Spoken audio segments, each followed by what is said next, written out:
कि ये 30 साल 31 साल का एक लड़का जयराम महतो जो झारखंड की राजनीति में अचानक से उभरता है और एकदम फलक पे छा जाता है। लोकसभा का चुनाव निर्दलीय लड़ते हैं, 3 लाख से ज़्यादा वोट लाते हैं और अपनी ताकत का एहसास कराते हैं। क्या है जयराम महतो की कहानी और इस चुनाव में क्या रोल है उनका? देखिए, जयराम महतो लोकसभा चुनाव के दौरान ही चुनावी मैदान में उतरे। धनबाद के बलियापुर में एक सभा हुई और वहां से उन्होंने घोषणा किया कि वो इलेक्टोरल पॉलिटिक्स में, उनकी पहले जेबीकेएसएस झारखंडी भाषा खतियान संघर्ष समिति थी, जो अब राजनीतिक पार्टी बन गई है, झारखंड क्रांतिकारी लोकतांत्रिक मोर्चा। लोकसभा चुनाव में कई सीटों पर इन्होंने चुनाव लड़ा और खुद इन्होंने करीब 3.5 लाख और इनके दो जो कैंडिडेट थे रांची से और हजारीबाग लोकसभा सीट से, इन दोनों ने करीब 1.5 लाख वोट लाया और उसके बाद झारखंड की राजनीति में इनकी चर्चा शुरू हो गई।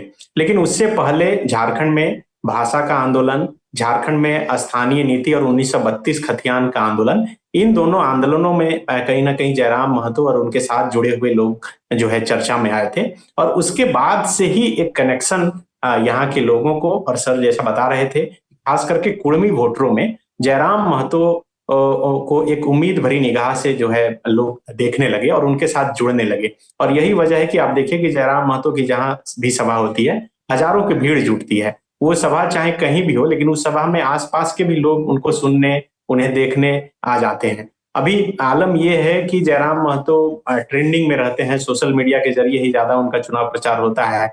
आप सिर्फ हैशटैग यूट्यूब पर डालकर उनके नाम से रखते हैं तो हजारों लाखों व्यू आ सकते हैं। तो उस हिसाब से उन्होंने हजारों यूट्यूबर भी अपने आसपास तैयार किया है जो उनके साथ चलते हैं। अब रही बात कि लोकसभा चुनाव से विधानसभा चुनाव में जयराम महतो का क्रेज कितना कम हुआ, कितना बढ़ा और इस चुनाव में क्या फैक्टर होने वाले हैं। ये जरूर बात है कि एक साधारण परिवार से निकला हुआ लड़का जो झारखंड की राजनीति में इतनी तेजी से उभर कर सामने आया, लेकिन जितनी तेजी से उभर कर सामने लोकसभा चुनाव में आए थे, मुझे लगता है कि विधानसभा चुनाव आते आते उस तेजी से तो नहीं, लेकिन गिरावट जरूर आई है। आज की स्थिति में जयराम महतो खुद 2 सीट से चुनाव लड़ रहे हैं, एक डुमरी विधानसभा सीट और एक बेरमो विधानसभा सीट। तो डुमरी में जेएमएम के उम्मीदवार हैं और बेरमो में कांग्रेस के उम्मीदवार हैं, इंडिया गठबंधन के फोल्डर से, और इधर बेरमो में बीजेपी के और वहां आजसू के। तो इन दोनों सीट पर भी जयराम महतो फंसे हुए लग रहे हैं। एक तो बेरमो की जो सीट है वहां वो प्रचार करने के लिए भी नहीं जा रहे हैं, उनका पूरा फोकस डुमरी पर हो गया है। डुमरी वो सीट है, जयराम महतो के नाम के आगे जो उनके समर्थक टाइगर लगाते हैं, वो टाइगर उसी डुमरी से निकल कर आया और वो टाइगर जगन्नाथ महतो जी के लिए निकल कर आया, जो अब नहीं रहे इस दुनिया में। शिक्षा मंत्री थे, बीमारी में उनका निधन हो गया। उसके बाद उपचुनाव में उनकी पत्नी बेबी देवी लड़ी चुनाव और वो फिलहाल झारखंड सरकार में मंत्री है और फिर से जेएमएम के उम्मीदवार है। अब रही बात कि जयराम महतो क्या और दूसरे अन्य सीटों पर इस बार जयराम महतो का कोई फैक्टर काम कर रहा है या नहीं कर रहा है, देखिए इसका सही आकलन इसी हिसाब से लगाया जा सकता है कि कई ऐसे जयराम महतो के जो उम्मीदवार हैं वो नॉमिनेशन फाइल करने के बाद भी वो किसी दल में शामिल हो जा रहे हैं। अभी पिछले दिनों गांडे से जयराम महतो ने रिजवान क्रांतिकारी अकील अख्तर को जो है उम्मीदवार बनाया था, कल्पना सोरेन के सामने खड़ा किया था। नॉमिनेशन फाइल करने का डेट जब खत्म हो गया और उसके बाद वो झारखंड मुक्ति मोर्चा में शामिल हो गए। अभी आज के डेट में जयराम महतो की पार्टी का उम्मीदवार गांडे की सीट पर कोई नहीं है। कल गढ़वा में सोनू यादव, जो जयराम महतो की पार्टी जेएलकेएम का उम्मीदवार था, वो जेएमएम में शामिल हो गया। आज के डेट में गढ़वा में जयराम महतो की पार्टी का कोई उम्मीदवार नहीं।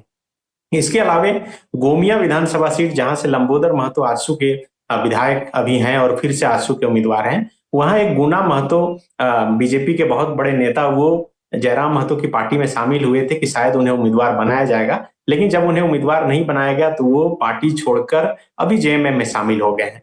तो लगातार झटका लग रहा है जयराम महतो को और जो भी साथी छोड़कर आ रहे हैं वो या तो जेएमएम में शामिल हो रहे हैं या फिर आज जब आजसू के अध्यक्ष सुदेश महतो संकल्प पत्र जारी कर रहे थे, इसी दौरान खबर आई कि कई लोग जो जयराम महतो के साथ लंबे समय से जुड़े रहे वो आजसू में शामिल हो गए। तो मुझे लगता है कि जितनी तेजी से उभार हुई थी उसी रफ्तार से कहीं ना कहीं ढलान की ओर जयराम महतो का संगठन जा रहा है। वजह यह है कि आपसी समन्वय स्थापित नहीं होना। अभी देखिए कि लोकसभा के चुनाव में जयराम महतो की पार्टी से संजय मेहता चुनाव लड़े थे और करीब 1.5 लाख वोट उन्हें हजारीबाग से आया था, लेकिन वो संजय मेहता जयराम महतो का साथ छोड़ दिए और उन्होंने खुद की अपनी एक पार्टी बना ली है और वो खुद चुनावी मैदान में है। मतलब उनके जो छोटे बड़े जो भी मजबूत और कमजोर सिपाही थे वो अलग हो गए हैं और अलग अलग लड़ाई लड़ रहे हैं। टिकट बंटवारे में भी कई लोग जो खास करके जयराम महतो के मजबूत सिपाही थे वे भी उन पर आरोप लगा रहे हैं कि कहीं ना कहीं टिकट बंटवारे में जो है गड़बड़ी हुई है। कई तरह के आरोप लगाए जा रहे हैं, लेकिन फिर भी जयराम महतो का एक फैक्टर है, इस बात से इनकार नहीं किया जा सकता। लेकिन इस बात से भी इनकार नहीं किया जा सकता कि जयराम महतो का फैक्टर से किसी एक पार्टी या दल को नुकसान होने जा रहा है, क्योंकि जयराम महतो के फैक्टर से दोनों तरफ का बराबर का नुकसान है, मैं जितना समझ पा रहा हूं।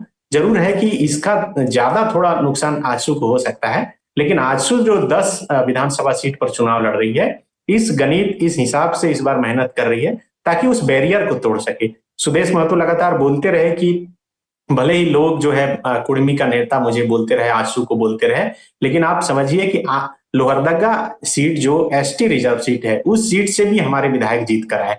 इसका मतलब आजसू एक बैरियर में नहीं बंधा हुआ है, ये सभी के लिए समान काम करती है। और आज जो संकल्प पत्र जारी हुआ उसमें भी इन तमाम चीजों को बताने दिखाने की कोशिश की गई है कि सबके लिए बराबर आजसू सोच रही है। लेकिन कहीं ना कहीं ये कहा जा सकता है कि जयराम महतो और उनकी पार्टी जेएलकेएम की लड़ाई एक तरह से आजसू के लिए है, लेकिन उसका असर अन्य दूसरे दलों पर भी पड़ने जा रहा है।